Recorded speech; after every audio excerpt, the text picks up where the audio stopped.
Setiap balapan bisa menghadirkan kejutan dan tantangan yang tak terduga. Akhir pekan ini di Sachsenring tidak terkecuali, terutama bagi juara dunia 6 kali Marc Marquez. Sesi latihan di Grand Prix Jerman terbukti sangat sulit bagi pembalap Spanyol ini yang mengalami kecelakaan besar dan akhirnya keluar dari Q2. Sesi latihan dimulai dengan sebuah insiden yang membuat semua orang khawatir. Marquez terjatuh di tikungan 11, sebuah kecelakaan hebat yang menimbulkan kekhawatiran besar. Meski mengalami benturan keras, Marc Marquez dinyatakan fit untuk melanjutkan balapan. Namun, hari itu tetap terasa aneh dan menantang baginya. Setelah pulih dari kecelakaan awal, Marquez kembali ke lintasan dan, dalam sebuah demonstrasi bakat dan tekadnya yang mengesankan, mencatatkan waktu tercepat hari itu dengan putaran 1 menit 384 detik, yang untuk sementara menempatkannya di posisi terdepan. Namun keberuntungan tidak sepenuhnya berpihak padanya karena ia kembali mengalami insiden lain yang memengaruhi penampilannya secara keseluruhan, yang akhirnya membuatnya keluar dari Q2. Angel Charta Dr. Marc Marquez memberikan kabar terbaru mengenai kondisinya setelah kecelakaan tersebut. Pada balapan kedua, saya melihat dia kesulitan untuk berkendara, terutama di sisi kanan. Ia mengalami memar tulang rusuk kanan yang cukup parah, namun tidak mempengaruhi bagian tulangnya sama sekali. Hasilnya adalah sedikit rasa sakit di area di mana tulang rawan dan tulang rusuk bertemu, tetapi kami telah melakukan 5 kali ronsen dan tidak ada patah tulang rusuk sama sekali. Pernyataan ini meyakinkan para pendukung pembalap bahwa tidak ada patah tulang. Charta juga menyebutkan langkah selanjutnya dalam perawatan Marquez. Pada prinsipnya kami akan melakukan fisioterapi dan perawatan antiinflamasi. Tentu saja, tetapi kami telah mengesampingkan segala jenis patah tulang rusuk sejak awal. Dengan tindakan ini, mereka berharap sang rider dapat terus berkompetisi sepanjang akhir pekan tanpa komplikasi yang berarti. Terlepas dari berita yang meyakinkan tentang cedera tulang rusuk, telah dikonfirmasi bahwa Marc Marquez mengalami patah tulang di tangan kirinya. Cedera baru ini menambah tantangan lebih lanjut bagi pembalap yang harus menghadapi akhir pekan dengan komplikasi baru. Tim medis sedang mengevaluasi cara terbaik untuk menangani patah tulang tersebut untuk memastikan bahwa Marquez dapat berkompetisi dengan dampak sesedikit mungkin terhadap performanya. Marquez merefleksikan bagaimana ia belajar untuk mengelola risiko dalam karirnya. Saya telah belajar sedikit untuk mengaturnya. Pada akhirnya, saya adalah pembalap yang akan selalu mengambil risiko saat turun ke lintasan. Tetapi yang terpenting selama akhir pekan saya tahu bagaimana beradaptasi dan tidak membuat ekspektasi yang salah atau terlalu tinggi pada hari Kamis. Mengenai ekspektasinya dan persaingan di lintasan, Marquez mengatakan akhir pekan ini, jika semuanya sempurna, saya akan berjuang untuk meraih kemenangan. Jika terjadi kesalahan, ada 2 pembalap yang akan mendahului saya, terutama dalam beberapa balapan terakhir. Pecco telah mengambil langkah maju, ia meningkatkan levelnya. Martin semakin dekat dengannya, tidak pada levelnya, tapi dekat. Dan saya sedikit tertinggal. Terakhir, pembalap tersebut mengungkapkan mentalitasnya yang tangguh dan persiapannya untuk menghadapi hasil apapun jika saya tidak menang. Hidup akan terus berjalan dan akan ada lebih banyak kesempatan di sisa musim ini. Dan akan ada lebih banyak peluang tahun depan. Namun, saya sudah siap untuk itu. Jika saya tidak menang, itu terlihat seperti sebuah kegagalan, namun bagi saya tidak. Maksud saya siap untuk mendengarkan komentar-komentar semacam itu, tetapi saya sangat jelas tentang apa yang menjadi target saya musim ini.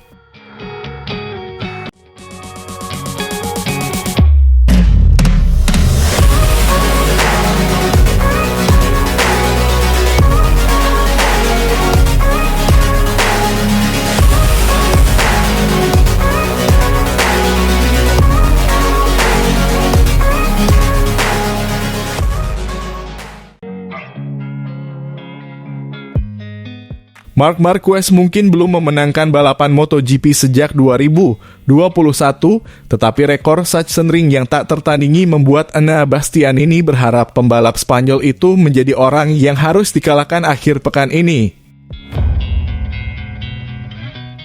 Marquez dan Bastianini berebut posisi ketiga dalam kejuaraan dunia, di belakang Jorge Martin dan Francesco Bagnaia. Podium bagi Bastianini dalam 2 putaran terakhir berarti ia hanya terpaut 6 poin di belakang pebalap Gresini yang akan mengambil alih tempatnya di pabrikan Ducati pada tahun 2025. Tapi dengan Marquez memegang rekor kemenangan beruntun di Sachsenring sejak kelas 125 cc pada 2009 sampai tahun 2019 di kelas MotoGP. Bastianini memperkirakan pebalap bernomor 93 akan menjadi unggulan akhir pekan ini. Jika kita melihat statistik, Sachsenring adalah trek di mana Marc Marquez selalu cepat. Jadi saya berharap dia menjadi orang yang harus dikalahkan akhir pekan ini, kata Bastianini yang finish ke-8 di MotoGP Jerman tahun lalu.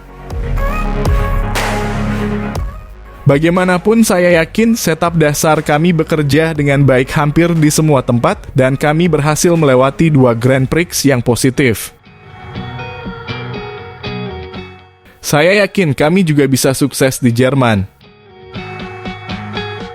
Kami akan memberikan segalanya seperti biasa. Rekan setimnya Bagnaia kalah tipis dari Jorge Martin di balapan sprint dan Grand Prix Jerman tahun lalu. Tetapi jika dia dapat momentumnya saat ini, Bagnaia bisa merebut puncak klasemen menuju jeda musim panas karena ia hanya berjarak 10 poin dari Martin. Akhir pekan ini akan menjadi yang terakhir sebelum jeda musim panas, dan saya berharap bisa menutup bagian pertama musim ini dengan cara terbaik, kata Bagnaia. Kami menjalani 3 akhir pekan yang sangat positif, di mana kami hanya melewatkan kemenangan di musim panas. Barcelona sprint dan di Belanda, semuanya sempurna. Tahun lalu di Jerman, Martin sangat kuat, namun kami juga berhasil menjadi lebih kompetitif pada hari Minggu. Sekarang, kami harus tetap fokus. Kami punya potensi untuk terus tampil baik, dan jika kami bekerja seperti yang telah kami lakukan sejauh ini, saya yakin kami juga bisa tampil baik akhir pekan ini.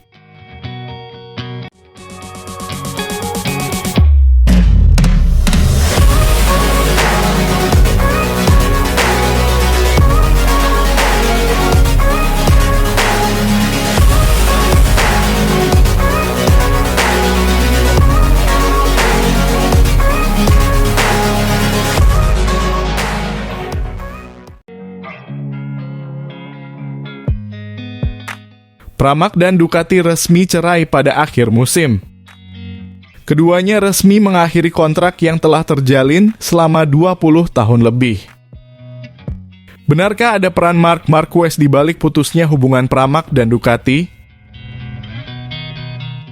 Disitat dari Motorsport, Selasa 2 Juni lalu General Manager Ducati, Gigi Daligna mengatakan Pramac mungkin masih bersama Ducati musim depan seandainya Marc Marquez mau menerima pinangan tim satelit tersebut.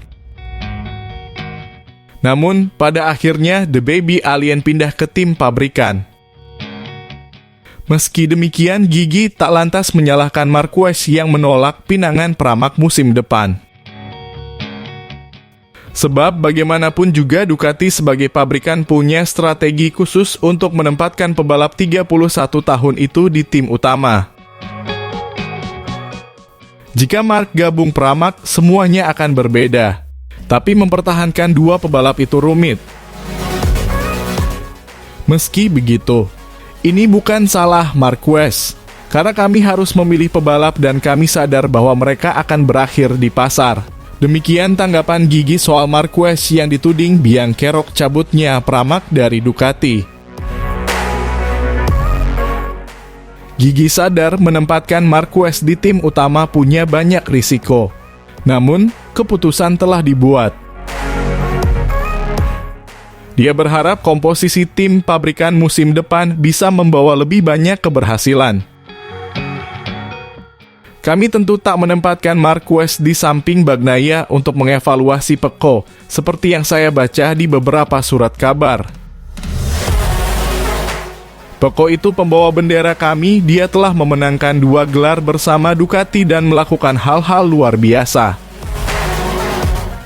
Kami merasa sudah tepat memiliki 2 pebalap terbaik dalam satu tim, jelasnya. Sebelumnya, Paolo Campinotti selaku bos Pramac Racing mengatakan pihaknya merasa sakit hati dengan Ducati yang hanya peduli pada pebalap-pebalap pabrikan. Hal itu terbukti ketika kru tim bersorak setelah Enea Bastianini menyalip Jorge Martin di MotoGP Italia. Saya menahan diri untuk waktu yang lama karena hubungan pribadi dan persahabatan saya yang mendalam dengan Gigi D'Aligna, General Manager Ducati Corse. Butuh waktu lama bagi saya buat mencernanya. Tapi saya mengambil keputusan ketika melihat Bastianini menyalip Martin di Mugello, membangkitkan antusiasme yang luar biasa di garasi Ducati, kata Campinotti. Saya mengerti di sana ada Davide Tardozzi, tapi ada juga Claudio Domenicali dan semua orang. Tapi mengapa mereka bersorak-sorai setelah Enea menyalip Martin di lap terakhir? Bukankah Martin salah satu pebalap mereka? Tambahnya,